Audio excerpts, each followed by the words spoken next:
अस्सलामुअलैकुम एवरीवन, कैसे हैं आप सब लोग। उम्मीद करती हूँ कि आप सब लोग बेहतर होंगे, खुशहाल होंगे और मज़े में होंगे। अल्हम्दुलिल्लाह हम लोग भी सभी बेहतर हैं। सबसे पहले जी आप लोगों को नई साल बहुत बहुत मुबारक हो। साल 2024 हमारा जा चुका है और 2025 में हम लोग एंट्री कर चुके हैं। तो कोशिश करें कि इस साल ना हम लोग कुछ नया करें और 2024 से ज़्यादा हम लोग 2025 को अपनी बेहतर बनाएं, बल्कि बेहतर क्या बहुत ज़्यादा बेस्ट और बेस्ट बनाएं। इसी अपनी आदतों में तब्दीली करनी है, अपना लाइफस्टाइल चेंज करना है, अपनी सोच को बदलना है, हमेशा खुश रहना है और पॉजिटिव रहना है। क्योंकि खुश रहने से, पॉजिटिव रहने से ही हमारी जो एनर्जी होती है ना वो डबल होती है। प्लस हम लोग भी ऑल टाइम यानी कि जो पूरा दिन होता है ना वो एकदम एनर्जेटिक रहते हैं। तो यहाँ पे मैं आप लोगों को बताऊँ कि मौसम बिल्कुल ख़राब हो चुका है और जैसे कि ना कपड़े सूख नहीं रहे हैं, बड़ा मतलब परेशानी हो रही है बहुत ज़्यादा। तो मैं क्या करती हूँ ना कि शाम के टाइम चेयर पे और इस तरह से रॉड कर्टन पे कपड़े वगैरह लगा देती हूँ और उसके बाद जैसे ही हम लोग अंदर रूम में लेटने के लिए चले जाते हैं तो बस मैं फ़ैन को ऑन कर देती हूँ और गेट बंद करके हम लोग अंदर लेट जाते हैं। बाहर वाले जो रूम है ना उसमें फ़ैन चलता रहता है, तो तब जाके कहीं मेरे जो कपड़े हैं वो सूख पा रहे हैं। कि ना 28 तारीख से यहाँ पे मौसम इतना ख़राब हो चुका है बहुत ज़्यादा और 2-3 दिन हो गए हैं। धूप तो आप यकीन माने कि बिल्कुल अपनी शक्ल दिखा ही नहीं रही है। ऐसा लग रहा है जैसे कि ना धूप बिल्कुल गायब हो गई है और कपड़े जो हैं वो डेली के धुल रहे हैं, क्योंकि बच्चे और हम सभी लोग विंटर में तो आप लोग जानते ही हैं कि ज़्यादा कपड़े पहने जाते हैं। तो उस वजह से जो लोड है ना वॉशिंग मशीन का तो वो तो मेरा डेली ही लगता है, तो कपड़े सूखने की बहुत ज़्यादा दिक्कत हो रही है। तो आप लोग ये ट्रिक अपना सकते हैं। मुझे क्या, कपड़े सुखाने में तो खैर सबको ही दिक्कत हो रही होगी, तो आप लोग भी इस ट्रिक को अपना सकते हैं कि फ़ैन वगैरह ऑन करके रात में आप लोग अपने कपड़े जो भी हैं वो फैला दें चेयर पे या हैंग कर दें और बस फ़ैन ऑन कर दें।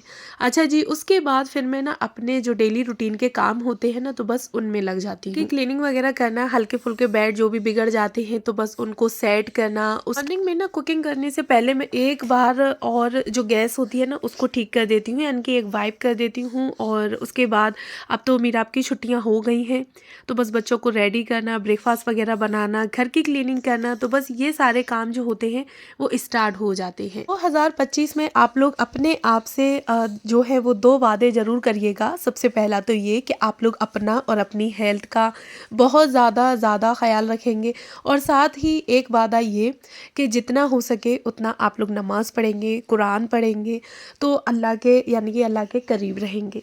जो भी कोई आपकी शिकायत है, आप कुछ नया अचीव करना चाहती हैं, कुछ लेना चाहती हैं और आप पे नहीं हो रहा है या फिर आपकी कोई भी परेशानी है तो वो आप मुसलसल अल्लाह ताला से कहती रहेंगी कि हाँ भाई अल्लाह ताला मेरी ये परेशानी है, जो भी है मतलब आप अपनी अल्लाह ताला से शेयर करें और उसी से कहें कि बस जो भी है मेरी परेशानी का मुझे मतलब मेरी परेशानी ख़त्म हो जाए। 2025 को अपनी बेस्ट और बेहतर बनाने के लिए पिछली साल से तो आप लोग ना अपने आप से ये वादा ज़रूर करिएगा, क्योंकि जैसे जैसे साल जाती हैं उसी तरह से हमारी ज़िंदगी के भी सालें मतलब बीतती चली जाती हैं। तो ना दुनिया के साथ साथ अपनी आखिरत का भी सोच के चलना है लास्ट टाइम पे, यानी कि हमारे पास कुछ ऐसे हमारे अच्छे एमाल होने चाहिए जो कि हम जो कब्र के अजाब से और लास्ट में यानी कि हमें अल्लाह ताला के सामने जाना है, उसको मुंह दिखाना है अपना, तो हमारे पास कुछ ऐसे एमाल हों कि हाँ भाई यहाँ मतलब हमने ये काम अच्छे किए थे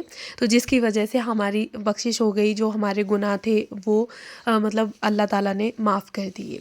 तो कुछ हमें दुनिया के साथ साथ ना अपनी आखिरत को भी संभाल के चलना है, यानी कि उस अपनी आखिरत को साथ लेके चलना है। ये तभी होगा कि जब हम लोग नमाज टाइम टू टाइम नमाज पढ़े, कुरान शरीफ पढ़े, तो कहते हैं ना कि कब्र के अजाब से जो होती है वो नमाज ही हमें बचाती है। देखिए, घर के काम जो हैं वो बराबर होते हैं और हम लोग करते भी हैं, साथ में हम लोग अपनी केयर करना भी भूल सकते हैं और जो है वो नमाज भी अक्सर करके हम लोगों से छूटी जाती है। किस लिए? कि सिर्फ कामों की वजह से। तो काम को आप लोग अपने इस तरह से मैनेज करके चलें कि नहीं, मुझे अपने काम भी करने हैं प्रॉपर तरीके से और अपनी नमाज़ों को साथ लेके चलना है, मुझे नमाज़ें भी पढ़नी हैं। एक मस्जिद में मैं छोटी थी तो उस टाइम पे मैं मस्जिद पढ़ने जाती थी, तब मैंने उसमें एक लाइन लिखी देखी थी कि काम से कहें कि मुझे नमाज नमाज़ पढ़नी है, नमाज से ना कहें कि मुझे काम करना है। तो ये जो लाइन थी वो उस वक्त से वाकई में मेरे दिमाग में ऐसी टच की कि हकीकत बात है, हम लोग ना नमाज का टाइम हो रहा होता है, लेकिन हम लोग क्या सोचते हैं कि अरे यार अभी मेरा ये काम है, मैं इसको कर लूँ फिर उसके बाद नमाज़ पढ़ लूँगी। और ना ऐसे ही करते करते हमारे काम निकलते रहते हैं और नमाज का जो टाइम होता है वो चला जाता है। ज़ोहर है, असर है, मतलब नेक्स्ट नमाज आती जाती है, हम लोग घर के कामों में लगे रहते हैं और होता यही है कि बस नमाज मतलब टाइम हो गया नमाज का और हमारे पास टाइम नहीं है, हम काम कर रहे हैं, सोच रहे हैं चलो कोई नहीं थोड़ी देर बाद पढ़ लूँगी, मैं थोड़ी देर बाद पढ़ लूँगी। और ऐसे करते करते ना काफ़ी सारा जो टाइम होता है और काफ़ी सारी जो नमाज़ें होती हैं वो हमारी कज़ा होती चली जाती हैं।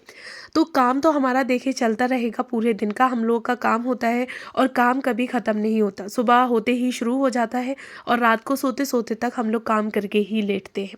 तो उसके बीच में आप लोग अपनी नमाज़ों को भी कायम करें, अगर है तो थोड़ा 10-5 मिनट उसको लेट कर लें या कोशिश करें कि ऐसे अपने काम को सेट करके चलें कि आप लोग नमाज बीच बीच में अपनी अदा करते रहें। पाँचों वक्त की तो बहुत ज़्यादा बेहतर है, लेकिन जब आप लोग अपनी आदत डाल रहे हैं तो जैसे भी आपसे हो सके 2 टाइम 3 टाइम इस तरह से आप लोग शुरुआत कर दें। जी, यहाँ मैं बना रही हूँ पनीर, मटर पनीर यानी कि। तो आज मैं थोड़े नए स्टाइल से बना रही थी, आप लोग के साथ सोचा कि रेसिपी मैं शेयर करती हूँ। तो मटर को ना मैंने पहले से ही बॉईल करके रख लिया है और साथ ही पनीर को भी मैंने डीप फ्राई कर लिया है। के बाद ना डीप फ्राई करके मैंने पनीर को निकाल लिया था और उसी ऑयल में मैंने ना प्याज डाल दी है। तो मीडियम साइज़ की थी, 2 प्याज ले ली है और दोनों को बारीक बारीक एकदम चॉप कर लिया था। 3 टमाटर ले लिए थे मैंने, तो अच्छे से यहाँ पे डाल लिया है टमाटर को, प्याज को और 2 हरी मिर्ची डाली है। साथ ही ना 1 मुट्ठी यहाँ पे मैंने काजू भी ऐड किए हैं और इन मसालों को ना अच्छे से भून लिया। भूनने के बाद बस ठंडा कर लिया और ग्राइंड कर लिया, यानी कि ये बन गई हमारी ग्रेवी। उसके बाद फिर से मैंने ऑयल डाला और एक प्याज जो थी वो एकदम बारीक से चॉप करके इसमें डाल दी। हल्की सी पिंक होने तक मतलब इसको भूना है। उसके बाद 2 हरी मिर्ची बारीक बारीक कट करके डाली है और 1 चम्मच डाला है मैंने यहाँ पे लहसुन अदरक का पेस्ट। बाकी के जो मसाले होते हैं वो मैंने इसमें ऐड कर लिए, यानी कि भून लिए हैं, हल्दी, धनिया और मिर्ची। अब जो हमने ग्रेवी तैयार की थी ना, तो वो मैं इसमें डाल दूँगी और इसको डाल के मुझे 2 से 3 मिनट तक अच्छे से पकाना है, मतलब भूनना है। और उसके बाद फिर हम इसमें ऐड कर देंगे अपने मटर और पनीर। तो ये थोड़ा अलग तरीके से बनाई थी और इसकी ग्रेवी बहुत ही बढ़िया तरीके से बन के तैयार होती है, यानी कि रेस्टोरेंट स्टाइल जो मटर पनीर होते हैं ना, बिल्कुल वही। तो बस इस स्टेज पे आके ना मैंने मटर ऐड कर दिया, यानी कि मसाला मेरा अच्छे से भुन चुका था, मटर ऐड कर दी है और यहीं पे साथ ही मैं कर दूंगी पनीर भी ऐड। थोड़ी सी ना आप लोग कस्तूरी मेथी भी डाल सकते हैं और जो जार था मसाले का, तो बस उसी को ही हल्का सा वॉश करके मैंने इसमें पानी डाल दिया है और एक बॉयल लगाना है। और उसके बाद मैं यहाँ पे गरम मसाला ऐड कर दूंगी, हरे धनिया डाल दें, बस मटर पनीर की हमारी रेस्टोरेंट स्टाइल जो सब्ज़ी है वो बन के तैयार है। पनीर की ना हमारे घर पे सब्ज़ी बने तो अक्सर करके मटर पनीर ही मोस्टली बनता है और मटर पनीर की ना सब्ज़ी काफ़ी तरीके से बन जाती है। तो ये नया तरीका मैंने आज ट्राई किया था, तो आप लोग के साथ शेयर किया है और सब्ज़ी ना काफ़ी टेस्टी बनी थी। अच्छा जी, ना बीच बीच में घर के काम मेरे चलते रहते हैं, यानी कि डस्टिंग वगैरह हल्की फुल्की जहाँ की भी मुझे लगती है, तो वो ना मैं चलते फिरते और कोई भी काम कर रही होती ना उसके बीच कर देती हूँ। ऐसा नहीं है कि डस्टिंग के लिए बिल्कुल मुझे अलग से टाइम देना पड़ता हो, मुझे बस काम करना है और जिस टाइम पे मैं एक्टिव मोड में होती हूँ, मुझे दिखता है कोई भी काम कि हाँ ये काम मुझे अभी इस वक्त करना है, तो बस फटाफट से मैं बिना देरी करे उस चीज़ को यानी कि उस काम को बिल्कुल फिनिश कर देती हूँ। आज ना शाम में हमने खाना नहीं बनाया था और आज बनाई थी मैगी और साथ में चाय। तो मैगी का मन था, बच्चों की भी फरमाइश थी, साथ में मेरा भी थोड़ा मन था कि चलो आज मैगी खाते हैं। तो यहाँ पे ना मैंने मैगी के लिए पानी बॉईल कर लिया था, बिल्कुल सिंपल तरीके से बनाई थी, कोई भी वेजिटेबल्स वगैरह कट करके या फिर जो तड़का लगा के बनाते हैं ना मैगी, तो मैंने बिल्कुल भी उस तरीके से नहीं बनाई थी। सिंपल पानी में बॉईल आ गया, उसके बाद उसमें मैंने मैगी मसाला ऐड कर दिया और साथ ही ना मैंने उसमें यानी कि मैगी के साथ जो पाउच आते हैं ना मसाले के, उसको भी और एक अलग से मैगी मसाले को ऐड कर दिया था। चाय बनाई, चाय के लिए अदरक वगैरह कूट के, क्योंकि ना विंटर में चाय थोड़ी ज़्यादा अच्छी लगती है, तो मैं चाय मतलब शाम में बना लेती हूँ जब भी मेरा मन होता है, लेकिन आज सबके लिए बनाई थी छोटा छोटा कप। बस उसके बाद हम सभी लोगों ने मैगी और चाय को एंजॉय किया। सर्दी ना एकदम से बहुत ज़्यादा बढ़ गई है, हमारे यहाँ तो बहुत ज़्यादा है। तो पता है मैं क्या करती हूँ कि वूलन का सूट पहनने के बाद भी ऊपर से स्वेटर या कोई भी हुडी वगैरह डाल लेती हूँ, क्योंकि सर्दी लगती है। और सर्दी जब लगे ना तो काम करने का मन नहीं होता। तो फिर काम तो करना ही है भाई, काम पड़ा रहेगा तो घर भी अच्छा नहीं लगता है। सर्दी गर्मी कोई भी सीज़न हो, हम लोगों की तो छुट्टी होती ही नहीं है। तो मैं सर्दी से बचने के लिए यही करती हूँ कि सॉक्स और शूज़ पहने रहती हूँ घर में। और साथ ही ना वूलन का सूट पहनने के बाद भी मैं ऊपर से कोई भी हुडी स्वेटर वगैरह डाल लेती हूँ, जिससे कि सर्दी से बचाव बना रहे और काम जो है वो मेरे घर के टाइम टू टाइम होते रहे। आज ना फिर मैंने बाहर के एरिया की भी डस्टिंग की थी। ये जो वॉशिंग मशीन के पास का एरिया है, यहाँ पे मैं ना जो भी डिटर्जेंट पाउडर वगैरह होते हैं, लिक्विड डिटर्जेंट है और साथ ही कम्फर्ट, तो ये सारी चीज़ें मैं इस एरिया में रख देती हूँ। वुडन की सेल्फ ना मैंने ऑनलाइन परचेज़ की थी, मीशो से ऑर्डर कर दी थी। तो वुडन की सेल्फ काफ़ी अच्छी थी और इस एरिया में ना एकदम परफेक्ट फिट हो जाती हैं। साथ ही वॉश बेसिन के एरिया को भी अच्छे से क्लीन कर दिया। जो भी चीज़ें इधर उधर बिखरी हुई पड़ी थी तो बस उनको सेट कर दिया। ये कामों को हमें किस तरह से मैनेज करना है ये बिल्कुल हम पर डिपेंड करता है। हम चाहें तो थोड़ी ही देर में अपने घर को एकदम से नीट एंड क्लीन रख सकते हैं और फिर ना एक एक दो दो मिनट की आदत से पूरे घर को हम जैसे सुबह हमने क्लीनिंग के बाद छोड़ा है एज इट इज़ उसी तरह से रख सकते हैं। और यही हमारे ऊपर करता है कि हम उस चीज़ को चाहे तो बिल्कुल ऐसे ही छोड़ दें। अब घर हमारा गंदा हो या साफ सुथरा तो ये बिल्कुल हम पर डिपेंड करता है। अच्छा जी, यहाँ मैं आप लोगों को जो हिजाब यानी कि दुपट्टा होता है ना, उसको हम लोग किस तरह से डेली ही मतलब घर में कैसे बांध के रहें, तो वो मैं शेयर कर रही हूँ। और ये रेहाना खान की जो रिक्वेस्ट थी वो काफ़ी उन्होंने मुझसे बोला था कि वीडियो में दिखाएं। तो जैसा कि आप लोगों ने देखा कि ना एक पल्लू जो दुपट्टे का है उसको हमें छोटा रखना है और एक पल्लू को हमें बड़े रखना है। और फिर मतलब फेस पे अच्छे से कवर करके आपको वहाँ पे नीचे की साइड पे यानी कि पिन लगा देना है, जिससे कि ना वो टिका रहे।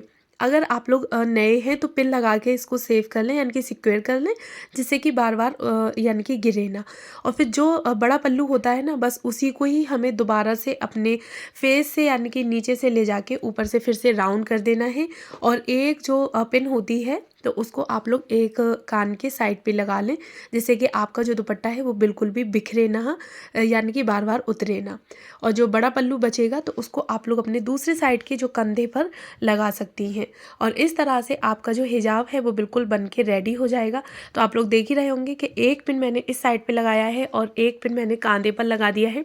पीछे भी हमारा प्रॉपर दुपट्टा मतलब बिखरा हुआ है, यानी कि पीठ भी ऐसा नहीं है कि खुली हो और आगे से भी आपका पूरा एरिया कवर हो जाएगा। वैसे ना हिजाब की बहुत सारी स्टाइल होती हैं, लेकिन आज जो मैंने शेयर की है वो बहुत ही सिंपल तरीके से शेयर की है, जो कि नॉर्मली हम लोग नमाज में दुपट्टा बांधते हैं ना, बिल्कुल उसी तरीके से। पिन आप लोग जब भी लगाएं तो देख के लगाएं, यानी कि बिल्कुल अच्छे तरीके से, कहीं आप लोग के चुभ ना जाए। तो बस पिन लगाते में आपको थोड़ा सा ध्यान रखना है। रेहाना खान की ना ये बहुत ज़्यादा रिक्वेस्ट थी, उन्होंने मुझसे बोला था कि एक बार आप अपनी वीडियो में मुझे दिखा दें, तो मैंने आपको दिखा दिया, शेयर कर दिया। और बताइएगा कैसा लगा आपकी रिक्वेस्ट पर मैंने इस टॉपिक को भी इस वीडियो में ऐड कर लिया था। अच्छा जी, यहाँ मैं अपने कपड़े वगैरह फोल्ड करके रख रही थी, क्योंकि इस टाइम पे ना कपड़े सुखाना मतलब एक बहुत बड़ा टास्क बन चुका है।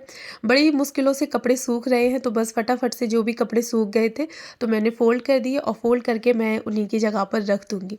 अच्छा, आप लोगों को भी अगर कोई टॉपिक चाहिए हो तो बताया करें मुझे कमेंट में। काफ़ी अच्छा लगता है जब आप लोग कमेंट करते हैं कि मुझे आपके मतलब वीडियो से मोटिवेशन मिलता है और अच्छे लगते हैं आपके ब्लॉग। कसम से बड़ी खुशी होती है आप लोगों के कमेंट पढ़ के, फेस पे ना एक अच्छी सी स्माइल आ जाती है। तो आप लोग कमेंट करते हैं तो अच्छा लगता है, और साथ ही जब आप लोग वीडियो देखते हैं और कमेंट करते हैं तो वीडियो को लाइक भी किया करें। अच्छा जी, ये नाइट का था, तो जो भी बर्तन वगैरह जो गंदे हुए थे यानी कि कुकिंग में, तो फटाफट से सारे बर्तनों को वॉश करके रख दिया। और रात में मेरी आदत है कि मैं किचन को ना अच्छे तरीके से एकदम क्लीन करके सोती हूँ, जिससे कि मॉर्निंग में आके मुझे किचन में बिल्कुल भी टाइम वेस्ट ना करना पड़े उसकी क्लीनिंग में। हाँ, बस नॉर्मली एक गैस स्टोव पर ना वाइप कर देती हूँ। तो यहाँ आप लोग देख ही सकते हैं कि किचन को मैंने अच्छे से क्लीन कर दिया है। जो भी बर्तन वगैरह थे वो सारे वॉश कर दिए हैं, और यानी कि गैस को, गैस स्टोव को और काउंटर टॉप को अच्छे से क्लीन कर दिया। साथ में फ़र्श पे भी झाड़ू मार दी। अच्छा, फ़र्श अगर हल्का फुल्का चिकना हो जाता है ना तो इसी टाइम पे मैं मॉपिंग भी कर देती हूँ। ये बिल्कुल मतलब फ़र्श के ऊपर होता है, यानी कि फ़र्श कोई दिन कुकिंग ना काफ़ी हैवी हो जाती जाती है, तो बस उस बात पर डिपेंड करता है, वरना मैं नॉर्मली झाड़ू लगा देती हूँ। अच्छा जी, विंटर चल रहे हैं तो इस टाइम पे ना अगर आप लोग हल्दी वाला जो दूध पिएंगे ना, तो वो देखना कि आपको हल्की फुल्की जो सर्दी वगैरह हो जाती है वो बिल्कुल भी नहीं होगी। और साथ ही हल्दी वाले दूध से ना स्किन ग्लो करती है, और बॉडी का जो भी आपका हल्का फुल्का पेन होगा ना, जैसे हाथों पैरों में, तो वो आपका पेन ख़त्म हो जाएगा।